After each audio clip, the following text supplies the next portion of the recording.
Hi all, and welcome back to Mindset Mastery Affirmation Tarot. See, we're almost at the end of the deck and I finally got it. Well, at least I got it for today. Let's see if I can do this with these. Well, okay. It's just these little teeny tiny cards.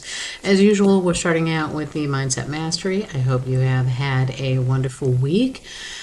This Saturday, as in tomorrow, the 25th, I'm going to be at the New Nature's Treasures. If you're in Austin, I'm going to be at the New Nature's Treasures for their fall bazaar, or their autumn bazaar. So a whole mess of wonderful people, wonderful things, wonderful possibilities for this season of entering our annual long slumber, the one from which we do awaken in the springtime. You know, it's the whole seasonal cycle thing, so don't get excited here, or don't get maudlin, maybe. Anyway, so we're going to start off with, as usual, the Mindset Mastery cards. Excuse me, please. Sorry about that. And let's see. Ooh, I like it already. It says I'm a master of something. Let's see. I'm a master at managing my finances. Oh, I wish that were true. Oh, how I wish that were true. I'm working on making it true, but my Lord, it's hard. I'm a master at managing my finances, and I make wise decisions that amplify my wealth. Well, oh, good Lord. Yeah, because if that were the case, then anyway. I think we all probably have a little bit of need to get better at mastering our finances. So as with affirmations in general, let's roll with this one. I'm a master at managing my finances, and I make wise decisions that amplify my wealth.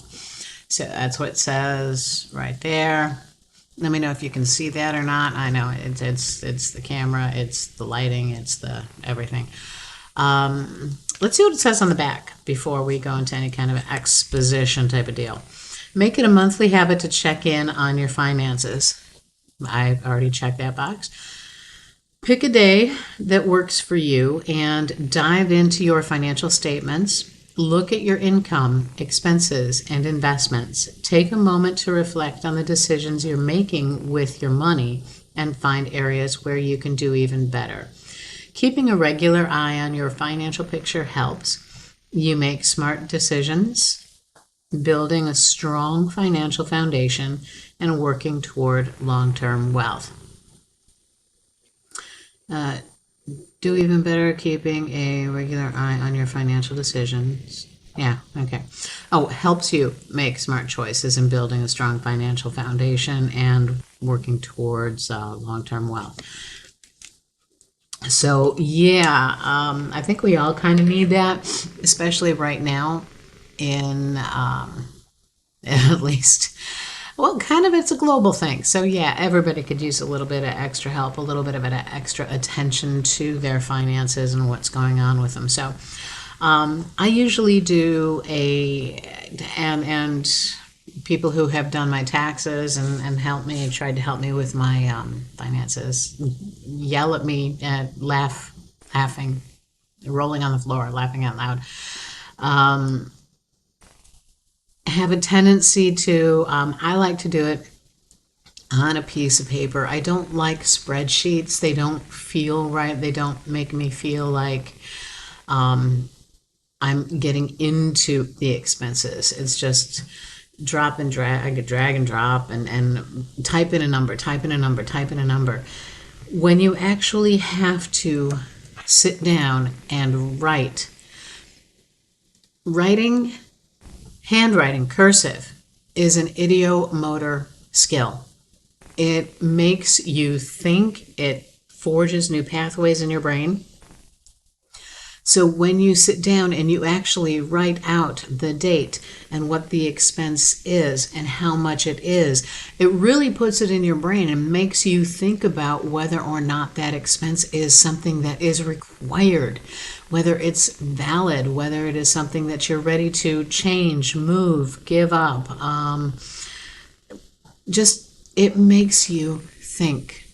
And right now, there's not a whole lot of thinking going on in a big part of our population. So there's a lot of worrying, there's a lot of stress, and that overrides the logical thinking circuitry of our brain. Worry and stress catastrophizes everything. So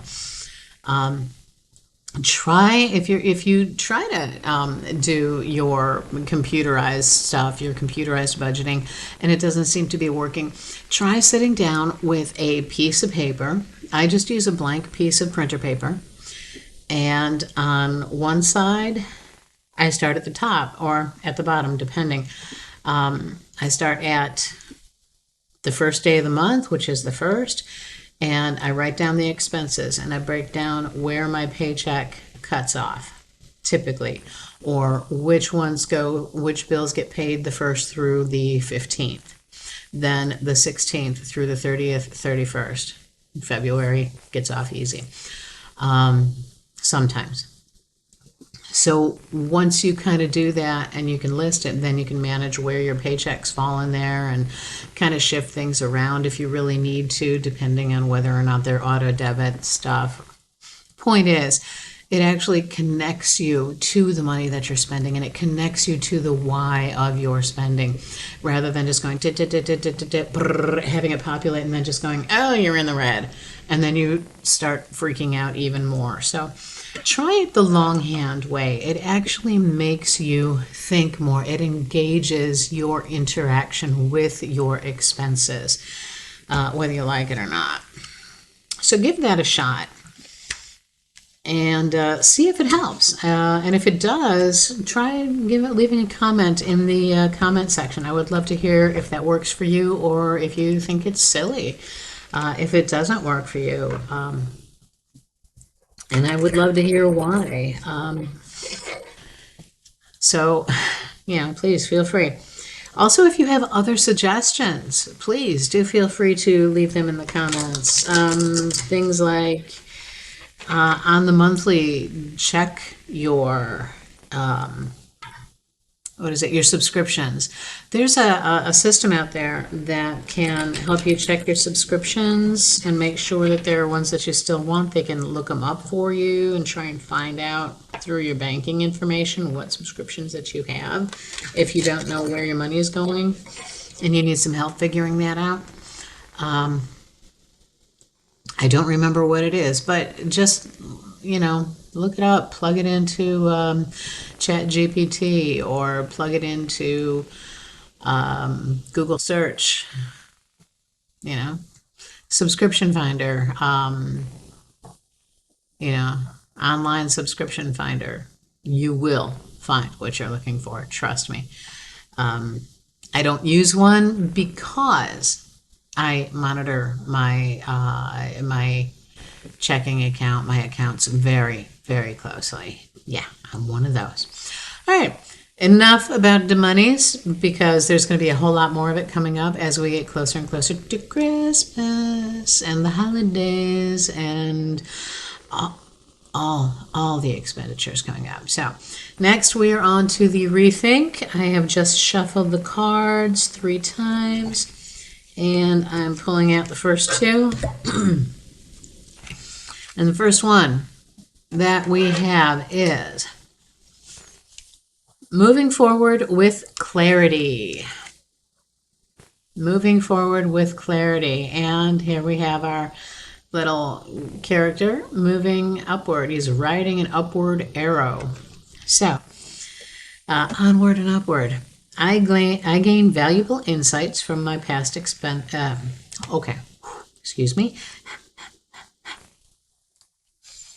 I gain valuable insights from my past experiences, using them as guiding lights to navigate my present and future with unwavering intention, purpose, and a deep sense of self-awareness. Again, connecting yourself to your finances will actually help you do that. It will help you maintain that awareness, and it will help you deepen that awareness and focus on your intention. Where do you really want your money to go? On to the second one, clarity. Clarity. I possess unwavering clarity regarding my goals and vision, knowing precisely what I strive to accomplish. With unwavering focus and intention, I direct my actions toward success, channeling my energy purposefully and resolutely toward the realization of my aspirations. Again, I possess unwavering clarity regarding my goals and vision, knowing precisely what I strive to accomplish. With unwavering focus and intention, I direct my actions toward success, channeling my energy purposefully and resolutely towards the realization of my aspirations. So, again, that's wonderful. That's about intention, and that's about clarity in your intention. What they always talk about with manifestation. Let's dig on that for a second here. One of the things that is always brought up with regards to manifestation is that you have to have a clear image, a clear focus. That you have to have that clarity of what you want. You have to know exactly what you want. You have to be able to visualize it as if you have it. Why is that? Because if you can create it in your mind, you can begin to create it in your real world, in your physical world. The all is mental. Okay. The universe, whatever you want to call it, the universe, everything in existence is mental. It all works on vibration. And yes, the vibration of your heart, of any of your chakras, of your thoughts, absolutely your thoughts. But even the hardest matter in the universe, whatever it might be, vibrates at a subatomic level. Everything is always in motion, and the universe is trying to give you what you want, but if you're not clear on it, it can't manifest. So if you want a bowl of spaghetti, and all you're thinking about is, oh, God hates me, God wants me to struggle, God wants me to not get what I want. What you might wind up manifesting is a flying spaghetti monster, okay? Not spaghetti that you can eat, with its noodly appendages. Not spaghetti that you can eat or would probably not want to, but something that is just kind of not hitting the mark. And that's one of those things, and we all go through it. If you're real close, so you always get real close, but then all of a sudden something falls away. Take a look at what you're doing. Take a look at your energy. Take a look at what you're putting out there. I can count, I'd need at least a half a dozen people in the room with all their fingers and toes. Yeah. If I were to count how many times I had sabotaged myself just because of the way that I was thinking. Sabotaged myself in my goals because of my own thought processes. So, anyway, that is our Affirmation Tarot, or Mindset Mastery Affirmation Tarot for Friday, the 24th. And I hope you have a great weekend. I hope you listened to Wednesday's podcast. When life hands you caca, or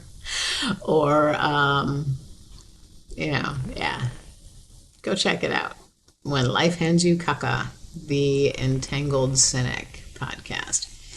Anyway, I would love to hear your comments on that and on this, so please check it out. Please like, save, and share, or like, share, and subscribe. That would be even better.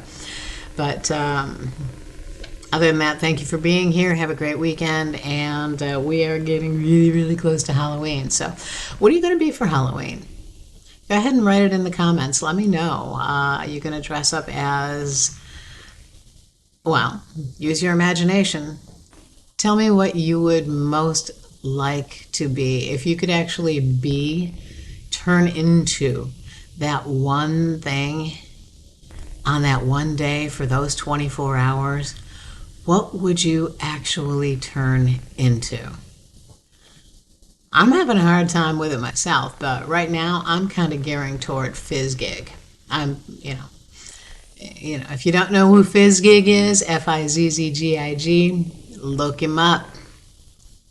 That's very, very much me in the wintertime anyway. So anyway, take care. Thank you for being here. Stay safe, stay well, and we will see you next time.